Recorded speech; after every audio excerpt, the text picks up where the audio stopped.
Back 4 Blood is much better than you think it is, even though it was highly anticipated due to the fact that it was supposed to be Left 4 Dead 3. This is precisely the reason for its failure, albeit a very delayed failure. Although, in fact, this game does not have as much in common with Left 4 Dead as it might seem. The first thing is important to note is that the game is more focused on plot and storytelling than in Left 4 Dead games, and it explains many of the things that pissed off Left 4 Dead fans. Repeating locations, yes, they exist and play a role in the plot. They show different options for passing the same locations, where these locations should be repeated.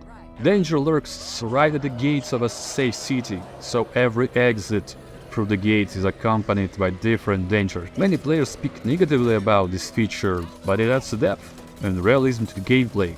Reloading! We got a convoy! I must be crazy. Also the card system. Yeah, it looks wild after Left 4 Dead, but this is one of Back 4 Blood's best features, in my opinion. With the right set of cards, your character can be a killing machine. For example, when I set up for close combat, only large bosses like Ogre pose a danger because the rest of the enemies are destroyed as if there was nothing to do. And in the Assault build, both weapon slots are given over the Assault rifles, which reloads automatically. How's that? But this is all about mechanics. The main thing in this game is the plot, as I said earlier. In short, humanity has been attacked by parasitic worms that are turning people into ridden. It's the analogue of zombies. Some will say that idea is borrowed from The Last of Us. Others will remember The Thing by John Carpenter. But the setting of Back 4 Blood is quite different from the others. Just look at this thing.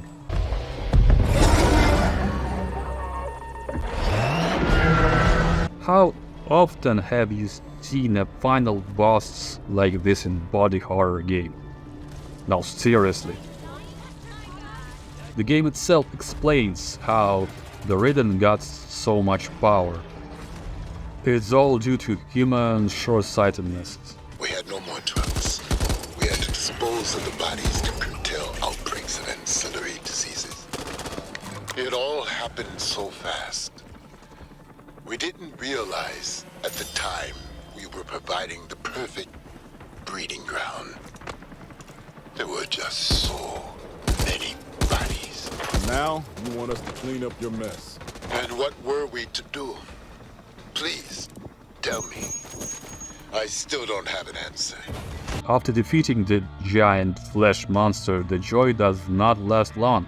As it turns out, there is a certain cult of crazy people who are somehow crossed with infected. In any case, this old cult is a bit reminiscent of Cerberus from Mass Effect 3, but let's leave that behind the scenes. So, the cultists are going to recreate the abomination, and this travesty must be also destroyed. Campaign against the cultists is also depressing, showing several new aspects of the horror of the post-apocalyptic world. But we haven't really gathered here just to study the plot of the game, right? We're here to pay attention to the soundtrack. Let me remind you that Back 4 Blood places more emphasis on the plot than on crazy gameplay like in Left 4 Dead. This unfortunately reflected in the music. Main theme goes like this.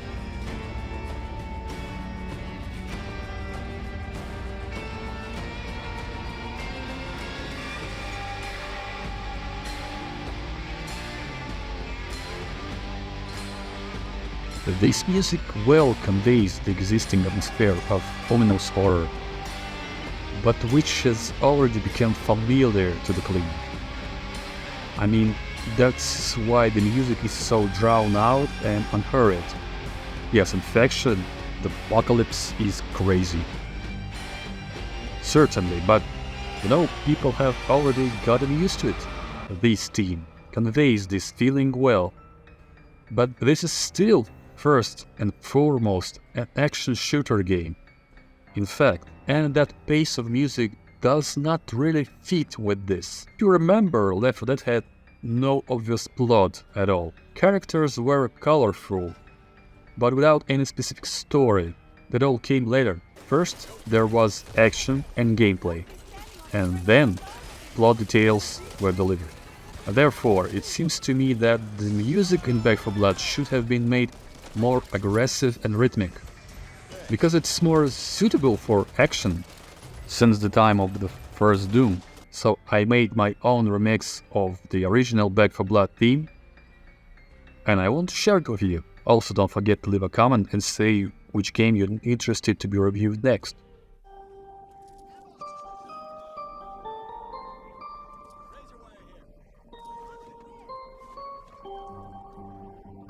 Propane tank here.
So that's it.